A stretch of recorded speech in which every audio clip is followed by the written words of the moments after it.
Hi, my name is Allison Ray, and I'm the CTE coordinator at the Southeast Arkansas Education Service Cooperative. And today I'm going to be sharing information with you on how to write an approvable Perkins project. So, have you ever attended a conference or vendor fair and wondered how you could obtain funds to purchase new and exciting equipment for your fax classroom? Maybe you need funding to attend a national conference, or you want to buy web-based curriculum or industry certification vouchers. If so, this is the breakout session for you. I will show you step by step exactly how to write an approvable Perkins project or how to request Perkins funding from your CTE coordinator. Important factors to remember before we get started. CTE coordinators begin preparing budgets for the upcoming school year in May and June. And just because something may be approvable and legal to purchase with Perkins funds, it doesn't mean that your coordinator has the funding available in the budget. Creating a budget is a tedious task, and coordinators must ensure that purchases reflect the comprehensive local needs assessment and performance indicators. So with that said, now let's get started. So Perkins 5 law outlines the requirements for the uses of Perkins funds. So funds shall be used to support career and technical education programs. Number one, we have to strengthen the academic and career and technical skills of students participating in CTE programs. Number two, Perkins funds must link career and technical education at the secondary level and career and technical education at the post-secondary level. Number three, we must provide students with strong experience in and understanding of aspects of an industry. Number four, develop, improve, or expand the use of technology in career and technical education. Number five, provide professional development programs to secondary and post-secondary teachers, faculty, administrators, and career guidance counselors who are involved in integrated career and technical education programs. Number six, develop and implement evaluations of the career and technical education programs carried out. This could include an assessment of how the needs of the special populations are being met. Number seven, initiate, improve, expand, and modernize quality career and technical education programs. Number eight, provide services and activities that are of sufficient size, scope, and quality. Number nine, provide activities to prepare special populations for high skill, high wage, and high demand occupations. Note, while Perkins funds are not required to be spent on every required activity that we just went over, recipients must ensure that all required activities are being carried out. So some of those things may be carried out without funding that's required or necessary. We do this in our local plan. So your CTE coordinator submits a local plan that's reviewed every year, updated as needed. So that's where we assure our State Department managers that all requirements are being met. Okay, so let's talk about allowable cost. All cost must be supported by the comprehensive local needs assessment. So when your CTE coordinator sends you the link to a Google form and asks you to complete the comprehensive local needs assessment, please do that and include in that survey any equipment, software, travel, certifications, anything that you need so that it's included in that data. Okay, so all costs must also be necessary, reasonable, allocable, legal under state and local law, adequately documented, be incurred during the approved budget period, and funds allocated to the consortium shall only be used for the purposes that are mutually beneficial to all members of the consortium. Okay. So examples of allowable expenditures. So we can pay for, let me rephrase that. We can reimburse your school for FACS instructor or CTSO advisor travel costs. That could be your travel, meals, mileage, lodging, and registration fees. Professional development cost, industry recognized certification exams, equipment for approved CTE instruction, and web-based curriculum. In my co-op area, the two most popular web-based curriculum for FACS classrooms is the ICV Multimedia and Peak Performance U. Okay, so now we're going to talk about unallowable expenditures.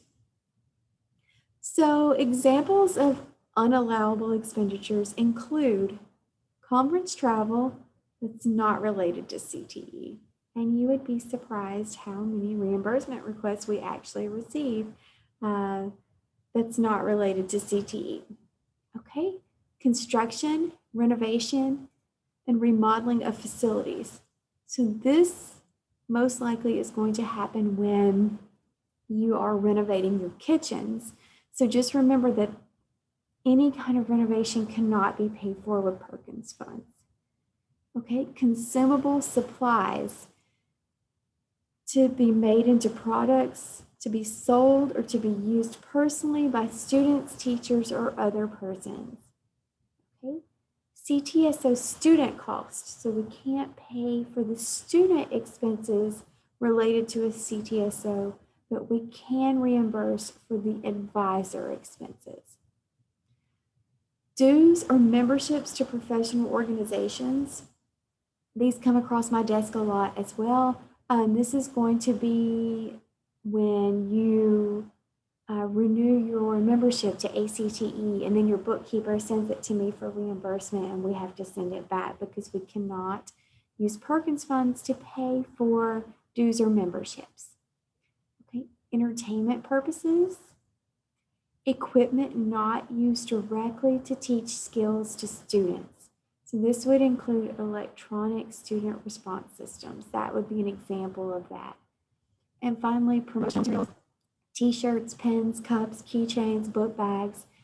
This is not the entire list. I chose expenditures that I think would probably be most likely related to a FACS program. So moving forward. Okay, so let's say you come up with an idea and you want to request this item or this expenditure from your Perkins coordinator. So these are going to be the questions that they're going to come back to you with. So first of all, is this project rational, reasonable, and justifiable? So if one of my teachers contacts me, we're going to work through this together and we're going to come up with a clear title, thorough description, a justification, and a benefit. We're going to come up with a number of anticipated impacts. We're going to determine which performance indicator this project relates to. We are going to put in the school and consortium LEA numbers. We have to identify the correct cost type number. So this is going to relate back to our ABSCAN reports, making sure that we use the right cost type number. We have to have a specific description. So if you're requesting something from your CTE coordinator, send them a link or scan a page from a catalog showing the specific item that you want to have ordered, model number, specifications. If you have a relationship with that vendor, go ahead and ask for a quote. A lot of times, especially in our agri programs, I am not familiar with the equipment. I don't even know who to contact or what to ask for. So a lot of times my ag teachers will go ahead and get the quote and they'll send it over to me. And that helps tremendously, especially just for the planning process. We can identify at a later date exactly what we want to purchase, but just to get the project started, it's best to submit all information that you have on hand. And then we need to know the correct item quantity, number, and correct total. Okay, so other items to consider. Is it specific to a program or program of study? If the equipment is purchased, how will this piece of equipment increase the performance of your students? Was this activity supported with state or school district funds during the previous year? If it has been previously supported, it may not be appropriate to fund with Perkins. If state or school district funds were not used the previous year, Perkins funds may be appropriate. An example of this would be if your school district has always paid for your ICEV subscription, and then this year you have a new administrator and they say they are not going to pay for your subscription, that you need to contact your CTE coordinator, you cannot do that. That would be considered supplanting. Because the school district had always picked up that expense, the school district needs to continue to pay for that expense. Now, there are extenuating circumstances that I'm not going to go into on PowerPoint just due to time, but that would be a situation where you would need to contact your CTE coordinator directly. Okay, other items to consider are cost types correct, especially those costs that need to be inventoried. Okay, so remember with Perkins funds, any equipment that's purchased has to be labeled Perkins, the year that it's purchased, and your CTE coordinator can give you all of those details as well. Is the project above and beyond the required standards? So remember, with Perkins, you cannot purchase anything identified for the minimum equipment list. Everything needs to be above and beyond the required standards. Okay. In regards to equipment and inventory, DCTE retains a vested interest in the equipment purchased with Perkins funds for its useful life cycle. That life cycle is 5 years. So if you receive a piece of Perkins equipment, it needs to remain in your classroom for at least 5 years. If the program or project for which it was purchased is discontinued, or if the equipment is no longer needed in the program, a request shall be made through the Accountability and Perkins Program Coordinator to reassign the equipment. Equipment shall be used in the program for which it was acquired as long as needed. When no longer needed for the original program, the equipment shall be used in other activities in the following priorities. Other activities supported by Perkins would be your first priority. So let's say you have an education and training program of study. We purchased Chromebooks. Okay, so that program of study is closed.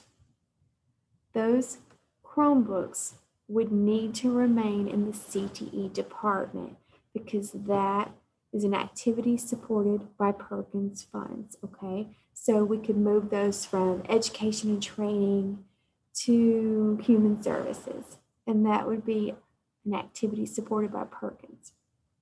There are no other available projects or activities where you can move this equipment. It would need to be an activity supported by federal funds. And so that would be your last case scenario, okay? Equipment use. Equipment use shall always be for educational purposes. No equipment purchased through Perkins grant funding or state startup funding shall be used for any purpose other than educational use to train students who are enrolled in that program area for which the equipment was purchased. Okay, minimum equipment list. So remember, each CTE occupational area issues minimum equipment list annually. So these lists are considered the minimum equipment necessary for students to master the program area standards established by DCTE. The current version of equipment list applies to new programs of study being implemented during the school year in which the equipment lists are issued. So equipment lists are located on DCTE's webpage. And remember, again, Perkins funds cannot be used to purchase the required minimum equipment.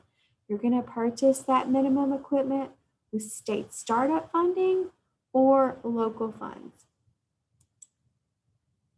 Okay, so at this time, I want to show you exactly what the grant portal looks like and some examples of projects that I have submitted and have had approved. This is just a sample. If any of these ideas spark interest in you, please feel free to reach out to me. My contact information will be at the end of the presentation. So we did academic attainment in reading language arts in the FACS classroom. We were low in literacy. I had FACS teachers interested. So we submitted this project. This is what it looks like when we write projects. So proposal info. We have to have a clear title. So the title was Academic Attainment in Reading Language Arts in the FACS classroom, exactly what we wanted to do. You have to provide a narrative. So this one, we used information from the Fresh Facts website, and we also included the curriculum description. We also showed how we work with our local literacy specialist here at the co-op and all of the literacy strategies that our FACS teachers could use in their classroom. So all of that is included here in this project. Our justification was that we did not meet the Perkins performance indicator for reading language arts. We scored 37% of actual performance compared to the target of 47%. We were in year 2 of an improvement plan at this point for literacy, so it was very important that we submitted a project to address literacy in the Southeast Arkansas CTE programs. And then benefit studies show that students who have higher levels of academic proficiency are more successful in the real world. So that is our narrative, our anticipated impacts. So we did this for 14 schools. There were 14 FACS teachers, 14 counselors. We estimated there would be 350 students affected by this project.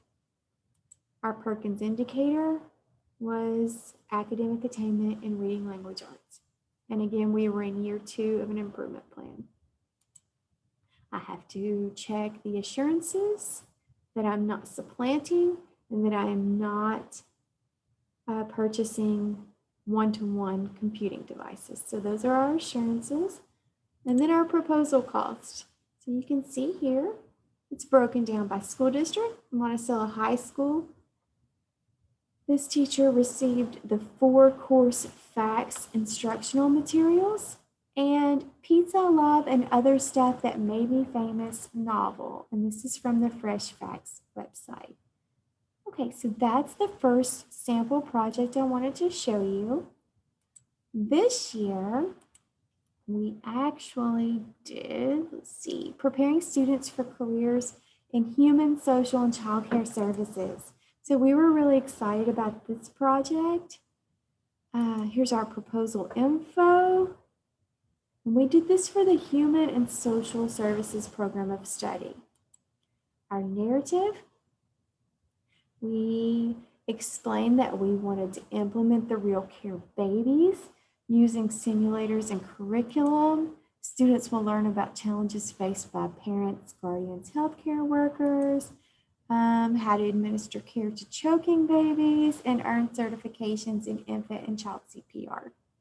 Okay, justification.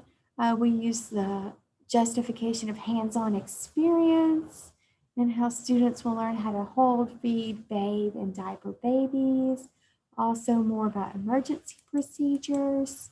So all of that is in our justification. Our benefit, students will gain skills applicable to the infant and child CPR industry certification. They'll be better prepared for careers and work with those impacted by various illnesses and syndromes. So then we go to anticipated impacts, number of schools, number of students. Our performance indicators were academic proficiency in science. So that's a new one for Perkins. So if you're not familiar with that, under Perkins 5, science is a performance indicator. We also have 4-year graduation rate, extended graduation rate, academic proficiency in reading, language arts, mathematics, science, post-secondary placement, non-traditional program enrollment, and program quality. So you can see I chose these 3. Again, I selected my assurances, and here are my proposal costs. So I'm going to sort this by school district. You can see Lakeside High School, they requested 4 Real Care babies with accessories and starter kits. They requested a drug-affected baby, Down syndrome baby, preemie baby, and a pregnancy profile simulator. So that is another example of an approved Perkins project. We are going to jump back to our PowerPoint. Here are some projects that are recommended by DCTE. So they want to see these implemented in your classroom. So garden towers, hydroponic systems. This would be a farm to table project, a raised garden bed project. Advanced embroidery machines with training. Real Care babies, fetal development models, pregnancy simulators. Again, that would be for your human and social services program of study.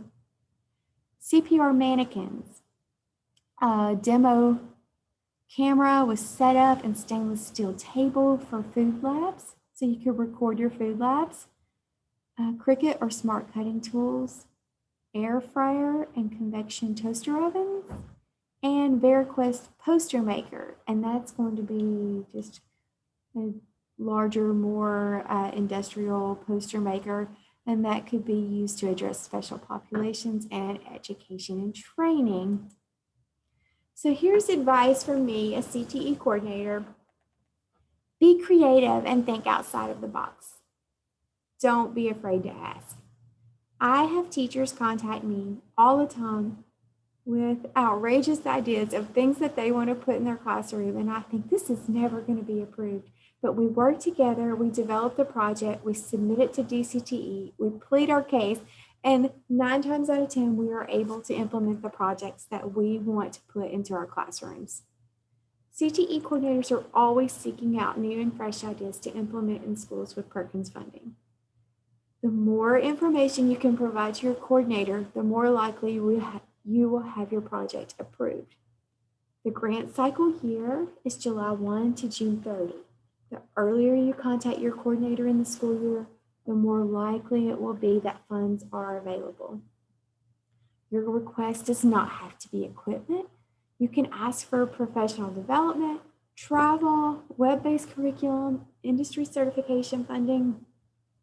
Any of those would be approvable requests, pending that your coordinator does have the money available in the budget. Okay, so here's my contact information. Again, my name's Allison Ray. I'm at the Southeast Co-op in Monticello. There's my email address. Just a quick fact about me, I am a former FHA Star Events winner, so that was before FCCLA, and APFEX Administrator of the Year, and fan of all things family and consumer science. Feel free to reach out to me. If I have a project to share, I will. If I don't have it in my database, I can reach out to CTE coordinators across the state and try to locate that project for you. I look forward to hearing from you, and I hope that you enjoy your conference. Thank you.